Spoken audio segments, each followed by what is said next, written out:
Because Sunny पाजी के बहुत ज्यादा फैंस है। टॉक्सिक सामने आएगी तो ऐसा ना हो कि वो ठंडी पड़ जाए। Hello guys, welcome to my channel ओरली। मैं हूं मुस्कान। आप सभी को रिपब्लिक डे की बहुत सारी शुभकामनाएं। आज हम बात करेंगे कुछ गॉसिप्स की, कुछ न्यूज की बॉलीवुड से, लेकिन उससे पहले प्लीज चैनल को सब्सक्राइब कर लेना और लाइक और कमेंट करना बिल्कुल मत भूलेगा।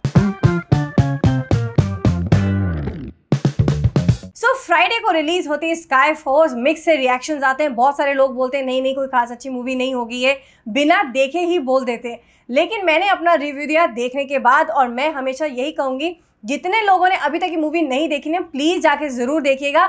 ये वॉर पे नहीं है, ये एक एक ट्रिब्यूट है। हमारे जितने भी वॉर हीरोज थे ना, उनको एक ट्रिब्यूट है। आप इसके हर तरह से इसके एरियल एक्शंस भी एंजॉय करेंगे, इसका वीएफएक्स भी एंजॉय करेंगे, इसकी स्टोरी भी एंजॉय करेंगे, और इसके जो इमोशंस हैं वो तो खैर इसमें कूट के भरे हुए हैं, उससे भी आप लोग जुड़ जाएंगे। तो इस मूवी को बिल्कुल मिस मत करना। इसका फर्स्ट डे कलेक्शन रहा था 15.30 CR और सेकेंड डे बूम आया, बिकॉज काफी सारे लोगों ने तारीफ करी कि मूवी अच्छी है। इसको ये समझ के मत जाइए कि अक्षय की मूवी अच्छी नहीं होगी, नहीं, ये सिर्फ अक्षय की मूवी नहीं है, तो बिल्कुल मिस मत करना। सेकेंड डे का इसका कलेक्शन रहा 26.30 CR और मुझे ऐसा लगता है कि वीकेंड में ये 70 से 80 करोड़ आराम से कमाई लेगी। इसका फर्स्ट वीकेंड का कलेक्शन 70-80 करोड़ हो सकता है, लेकिन उसके लिए आपको उसको देखने जाना पड़ेगा। स्काई फोर्स बनी है 160 करोड़ के बजट में।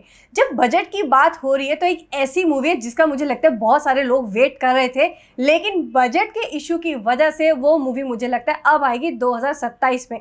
बात हो रही है ऋतिक रोशन की मूवी क्रिश 4 की, जिसको लेके काफी सारी ऐसी न्यूज आ रही थी कि बहुत जल्दी इसकी शूट शुरू होने वाली है, लेकिन राकेश रोशन ने अपडेट दिया है कि हमारे पास बजट इसका अभी उतना नहीं है, तो हम इसको भी शूट नहीं कर रहे। बिकॉज अगर मैं इसको कम बजट में शूट करता हूं तो मैं इसको जस्टिफाई नहीं कर पाऊंगा, मतलब मैं इसको इतने अच्छे से बना नहीं पाऊंगा। ये एक बहुत ही बड़े बजट की मूवी होने वाली है और इसमें जादू की वापसी भी होगी। अब जब बात हो रही है ऋतिक रोशन की, तो ऋतिक रोशन की ही दूसरी मूवी वॉर 2 वो तो काफी ज्यादा न्यूज में है ही, बिकॉज ये सिर्फ बॉलीवुड की मूवी नहीं होने वाली, ये एक पैन इंडिया मूवी होने वाली है और साथ में है जूनियर NTR।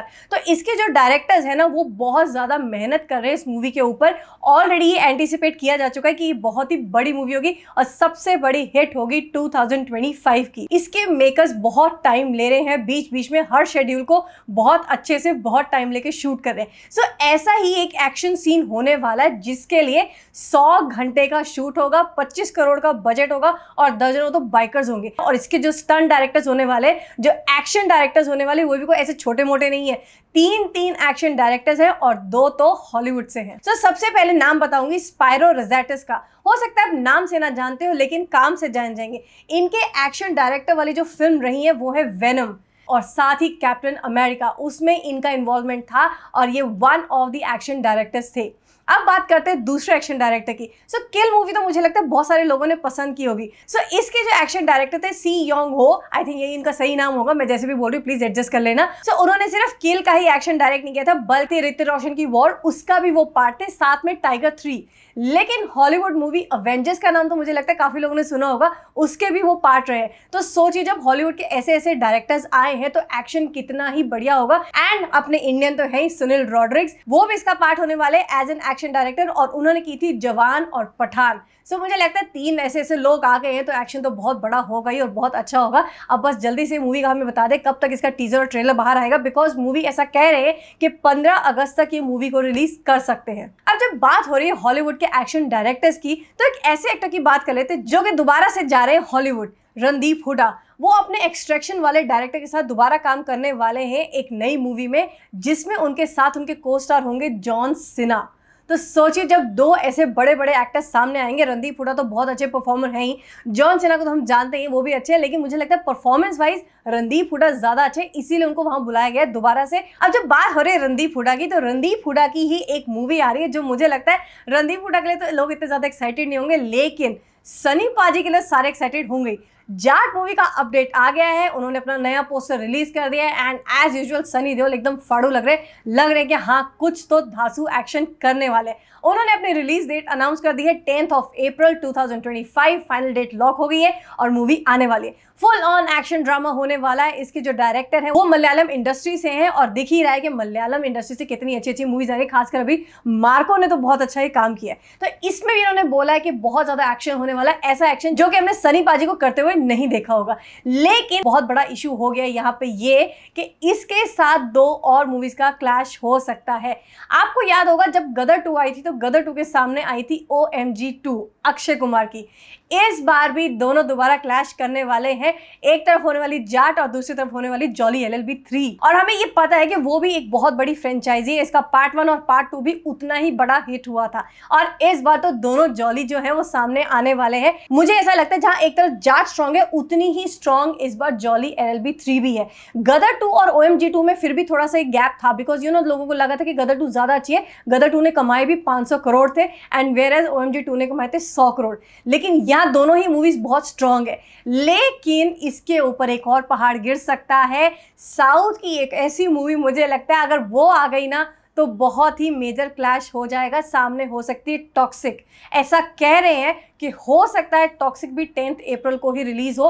राजा साहब पहले ये डेट पे आने वाली थी लेकिन उन्होंने पोस्टपोन कर दी है ड्यू टू सम रीजंस, पर ऐसा कह रहे हैं कि शायद वो टॉक्सिक से ना अपना एक क्लैश अवॉइड करना चाहते थे, इस वजह से उन्होंने डेट को पोस्टपोन कर दिया। लेकिन अगर ये 3 मूवीज एक साथ आ जाती हैं तो मुझे लगता है तीनों को ही बहुत मेजर लॉस होगा, बिकॉज सनी पाजी के बहुत ज्यादा फैंस है। टॉक्सिक सामने आएगी तो ऐसा ना हो कि वो ठंडी पड़ जाए, बिकॉज यहाँ बॉलीवुड में सनी देओल के बहुत ज्यादा फैंस हैं। ऐसा नहीं है कि मतलब अगर यश की मूवी होगी तो लोग सनी देओल की मूवी देखने नहीं जाएंगे, ये बिल्कुल नहीं होगा, जो कि पुष्पा के टाइम पे हो गया। क्योंकि पुष्पा के टाइम में कोई बड़े स्टार की मूवी सामने नहीं थी कि लोग वहाँ अवॉइड करते थे कि नहीं ठीक है पुष्पा नहीं देखने जाएंगे, भाई हम बेबी जॉन देखने चले जाएंगे। यहाँ वो सिनेरियो नहीं होने वाला है, यहाँ पे सामने सनी पाजी हैं। तो मुझे लगता है टॉक्सिक के जो मेकर्स है ना उनको सोच लेना चाहिए कि हम क्या इस डेट को रिलीज करें या फिर डेट आगे कर दें, बिकॉज जॉली LLB और गदर फिर भी काम कर जाएंगे, लेकिन अगर टॉक्सिक आ जाएगी तो तीनों को बहुत ही मेजर लॉस होगा। सो आई फील इनको ये नहीं करना चाहिए। सनी देओल अपने टाइम में बहुत ही बड़े हिट रहे और आज भी उतने ही बड़े हिट हैं, लेकिन उनके साथ के ये एक्टर हैं जो कि बहुत बड़े हिट रहे और खासकर नेगेटिव रोल्स में। नाम है संजय दत्त। मुझे लगता है उनकी मूवी वास्तव आज तक भी कोई नहीं भूला होगा, जिन्होंने उस टाइम पे देखी होगी आज भी देखेंगे तो उतनी ही इंजॉय करेंगे। सो उनके जितने फैंस हैं उनके लिए मेरे पास बहुत अच्छी न्यूज है कि वास्तव 2 प्लान हो रही है। दोबारा से महेश मंजरेकर और संजय दत्त साथ आने वाले हैं। ऑल्दो एक फ्रेंचाइजी होगी, कहीं से भी इसमें ऐसा नहीं होगी कोई कंटिन्यूटी है या सेम स्टोरी को आगे बढ़ाया जाएगा, ऐसा बिल्कुल नहीं होगा।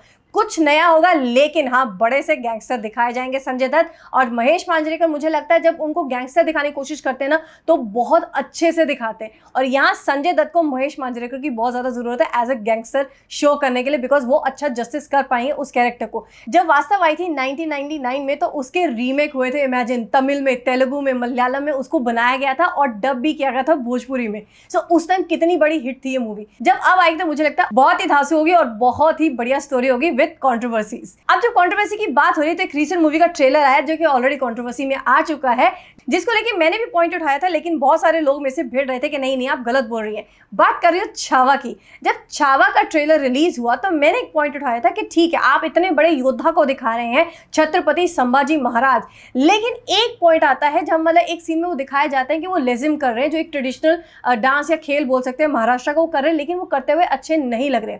अब यही चीज जो छत्रपति शिवाजी महाराज के वंशज हैं, जो उनकी फैमिली से हैं, उन्होंने भी ये बात उठाई है कि ये डांस करते हुए बिल्कुल अच्छे नहीं लग रहे कि आप संभाजी महाराज को दिखा रहे और उनको एक तरफ आप इस तरह से डांस करते हुए दिखा रहे, जो कि हमें सही नहीं लग रहा है। तो मूवी रिलीज करने से पहले आपको हमें दिखानी पड़ेगी, बिकॉज हमने आपको पहले भी कहा था कि जितने भी हिस्टोरियंस हैं जो एक्चुअली इनके बारे में जानते हैं, आप उनसे कंसल्ट कीजिए और फिर मूवी बनाइए। हमें नहीं पता आप संभाजी महाराज को किस तरह से दिखाने की कोशिश कर देंगे, ऐसा ना हो कि आप फिल्म ही बना दें और रियल चीज ना दिखाएं जो एक्चुअली हुई थी। तो ये कंट्रोवर्सी अभी हो गई है, देखते हैं। उन्होंने ये भी कह दिया कि हम मूवी को रिलीज नहीं होने देंगे जब तक कि हमें नहीं दिखाई जाती। सो आई होप ये लोग उसको दिखा दें और मूवी को रिलीज कर दें, बिकॉज हम भी चाहते हैं कि आज की जनरेशन और हम लोग भी संभाजी महाराज को देखें को एक्चुअली कैसे थे। सो आप लोग को सबसे ज्यादा अच्छा कौन सा अपडेट लगा मुझे जरूर बताइएगा इस वीडियो के कमेंट बॉक्स में, और मैं आपसे जल्दी मिलूंगी एक नए वीडियो के साथ।